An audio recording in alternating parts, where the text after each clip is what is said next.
Hello friends, ओम श्री गणेशाय नमः। आप सभी का हमारी यूट्यूब चैनल पे हार्दिक स्वागत है। पिछली वीडियो में हमने बात की थी दशा माता व्रत की चौथी कथा की। अब आइए प्रारंभ करें दशा माता व्रत की पांचवी कथा। एक राजा की दो रानियां थी। राजा की प्यारी रानी को लक्ष्मी कहा जाता था और दूसरी रानी को रानी होने पर भी कुलक्षणी कहा जाता था। एक दिन लक्ष्मी रानी क्रोध होकर लकड़ी का पाटा ले मलिन कपड़े पहनकर को भवन में जा लेटी। राजा ने लक्ष्मी से पूछा, तुम को भवन में क्यों पड़ी हो? तुम क्या चाहती हो? रानी बोली, कुलक्षणी को देश निकाला दिया जाए। कुलक्षणी रानी थी, इसलिए उसे निकाला देने से राजा की बदनामी होने का डर था, इसलिए रानी को पीहर छोड़कर आने की बात सोची गई। राजा ने पटरानी को एक रथ में सवार करवाया और स्वयं घोड़े पर चढ़कर रथ के साथ चलने लगा। एक बीहड़ जंगल में पहुंचकर राजा ने रथ को रुकवाया। पालकी ढोने वालों को वहां से हट जाने को कहा। राजा रानी को उस जंगल में छोड़कर घोड़े पर सवार होकर अपने महल में आ गया। कुलक्षणी को बाट जोते सारी रात बीत गई। रानी को प्यास लगी, वह रथ से उतरकर पानी की तलाश में चल दी। रानी ने आसपास पानी खोजा परंतु उसे कोई जलाशय नहीं दिखाई दिया। रानी ने एक सारस के जोड़े को एक तरफ से जाते देखा। रानी कुलक्षणी सारस के जोड़े के पीछे चल दी। चलते चलते वह एक नदी किनारे पहुंच गई। रानी ने शौच आदि से निवृत्त होकर उस नदी में स्नान किया, जल पीकर अपनी प्यास बुझाई। उस समय कुछ स्त्रियां भी स्नान कर रही थी। स्नान करने के बाद उन स्त्रियों ने दशा माता का डोरा लिया।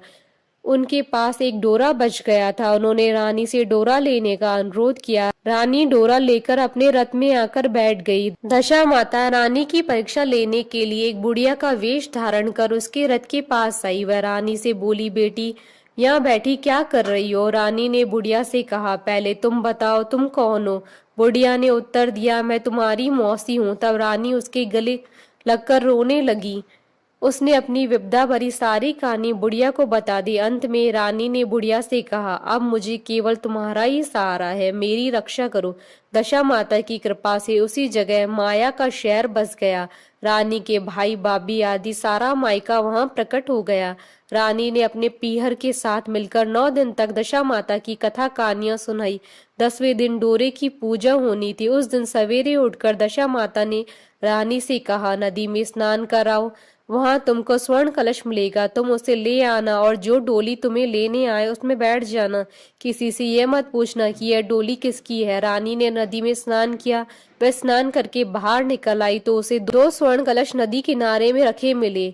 उन्हीं के पास रेशमी वस्त्र रखे थे। उन वस्त्रों को रानी ने पहन लिया। वह चलने को तैयार हुई। उसे डोली आती हुई दिखाई दी। वह डोली में बैठ गई और अपने घर पहुंच गई। घर पहुंचकर उसने माया के परिवार की सब महिलाओं के सहित दशा माता के डोरे की पूजा की, सुहागनों को भोजन कराया। इसके बाद उसने पारण किया। अब रानी अपने पीहर में आनंद पूर्वक सबके साथ मिलकर रहने लगी। इधर कुछ समय बाद राजा को रानी कुलक्षणी का ध्यान आया। राजा ने विचार किया कि जिस दिन से मैं रानी को जंगल में छोड़कर आया हूँ तब से उनका कोई समाचार नहीं मिला। चलकर देखना चाहिए कि रानी कुलक्षणी का क्या हाल है।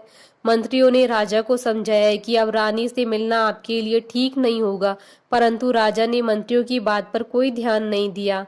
वह घोड़े पर सवार होकर उसी स्थान पर पहुंच गया जहां पर रानी को छोड़कर आया था। राजा को यह देखकर बड़ा आश्चर्य हुआ कि यहाँ तो सघन वन था परंतु अब यहाँ रमणीक बस्ती बसी हुई है। राजा ने लोगों से पूछा, ये कौन सी नगरी है? लोगों ने उसे बताया कि यह कुलक्षणी का नगर है। अब तो राजा के आश्चर्य का ठिकाना न रहा। वह बार बार सोच रहा था कि ये क्या, यह नगर मेरी पटरानी कुलक्षणी द्वारा बसाया गया नगर है। राजा ने कुलक्षणी के महल के पास जाकर सूचना भिजवाई कि उनसे अमुक देश के राजा मिलना चाहते हैं। रानी ने राजा को पहचान कर मिलने से मना कर दिया, परंतु मौसी ने उसे समझाया कि हिंदुओं में पति परमेश्वर माना जाता है, तुम्हें यही उचित है कि तुम यथाशक्ति उनका आदर सत्कार करो। मौसी के कहने पर रानी कुलक्षणी ने राजा को महल में बुलवाया।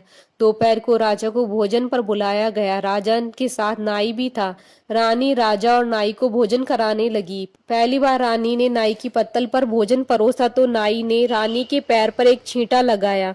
रानी इस भेद को समझ नहीं सकी कि नाई ने उसके पैर पर रायते का छींटा क्यों मारा। रानी दूसरी बार पोशाक बदल कर गई।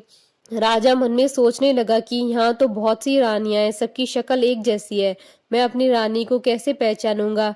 डेरे आकर राजा ने नाई से कहा, यहाँ तो कई रानियां हैं, मैं अपनी रानी को कैसे पहचानूं। नाई बड़ा चतुर था, वह बोला, रानी तो एक ही है, परंतु वह पोशाक बदल बदल कर हमारे सामने आ रही है। राजा ने नाई से पूछा, तुम्हें कैसे पता चला कि रानी एक ही है। नाई बोला कि मैंने उनके पैर पर रायते का छींटा मारा था, वह 3 बार कपड़े बदलकर हमारे सामने आई, परंतु वह छींटा उनके पैर पर तीनों बार लगा हुआ था।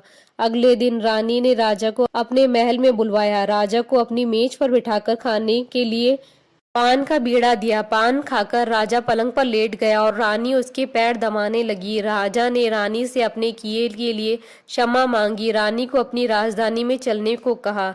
रानी ने कहा, आप मुझे किस मुंह से चलने को कह रहे हैं? आप तो मुझे जंगल में अकेला छोड़कर चले गए थे।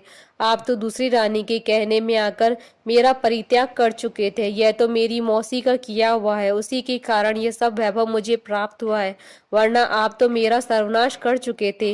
राजा ने रानी को बहुत समझाया, तब रानी बोली कि मैं केवल एक शर्त पर आपके साथ चल सकती हूँ। आप मेरी मौसी से वरदान मांगेगी कि यह नगरी आपकी राजधानी के पास पहुंचा दे, जिससे जब मेरा मन चाहे आपके पास रहूं, जब मेरा जी चाहे मौसी के दिए महल में चली जाऊं। मेरी मौसी बड़ी दयालु है, संभव है कि वह हमारी बात मान जाए। राजा ने दशा माता मौसी से प्रार्थना की। मौसी ने राजा की बात मानकर दोनों शहरों को पास पास स्थापित कर दिया, मानो एक दूसरे के ही भाग हो। राजा ने दशा माता की कृपा का फल जानकर शहर में ढिंडोरा पिटवाया कि उसकी प्रजा दशा माता की पूजा किया करे। भगवती दशा माता ने जिस प्रकार कुलक्षणी पर दया की, वैसी दया सब पर करें।